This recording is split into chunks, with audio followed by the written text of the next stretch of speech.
నిరుద్యోగులకు ఏం మాట ఇచ్చారో ఏం అమలు చేశారో ఒక్కసారి చూద్దాం అధ్యక్ష.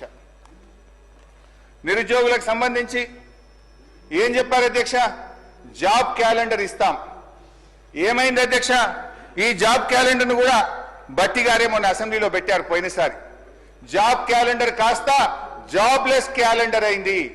ఏమైంది జాబ్ క్యాలెండర్? నిరుద్యోగ యువకులు అడిగితే ఇవాళ అశోక్ నగర్ లో వాళ్ళ వీపులు పగలగొడుతున్నటువంటి పరిస్థితి అధ్యక్ష. ఇగో ఇది అధ్యక్ష, నేను ఎక్కడ కూడా తప్పు మాట్లాడాను, ఆధారం లేకుండా మాట్లాడాను. ఇది బట్టి గారు అసెంబ్లీలో ప్రవేశపెట్టిన జాబ్ క్యాలెండర్. ఆ రోజు దీని మీద చర్చించాలని నేను ఇక్కడి నుంచి లేచి ఎంత మొత్తుకున్నా బట్టి గారు కుర్చీలో నుంచి లేచి లోపలికి వెళ్ళిపోయినరు. ఈ జాబ్ క్యాలెండర్ మీద ఆ రోజు చర్చ జరగలేదు. ఈ జాబ్ క్యాలెండర్ లో ఏముంది అధ్యక్ష? ఒక్కటన్నా అమలైందా? జాబ్ క్యాలెండర్ జాబ్లెస్ క్యాలెండర్ అయింది అధ్యక్ష. ఈ జాబ్ క్యాలెండర్ లో అక్టోబర్ 2024 గ్రూప్ 1 నోటిఫికేషన్ ఇస్తామని చెప్పారు. అక్టోబర్ 24 ట్రాన్స్కో జెన్కోలో నోటిఫికేషన్ ఇస్తామని చెప్పారు.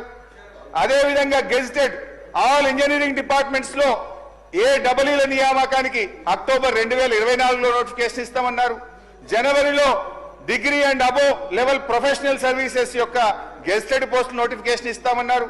ఫిబ్రవరి 25లో సెకండ్ DSC ఇస్తామన్నారు. ఫిబ్రవరి 25లో ఫారెస్ట్ బీట్ ఆఫీసర్ నోటిఫికేషన్ ఇస్తామన్నారు. ఇంకా చాలా ఉన్నాయి. ఒక్క నోటిఫికేషన్ అని ఇచ్చిందా అధ్యక్ష? ఒక్క నోటిఫికేషన్ అని ఇచ్చారా అని నేను అడుగుతా ఉన్నాను అధ్యక్ష.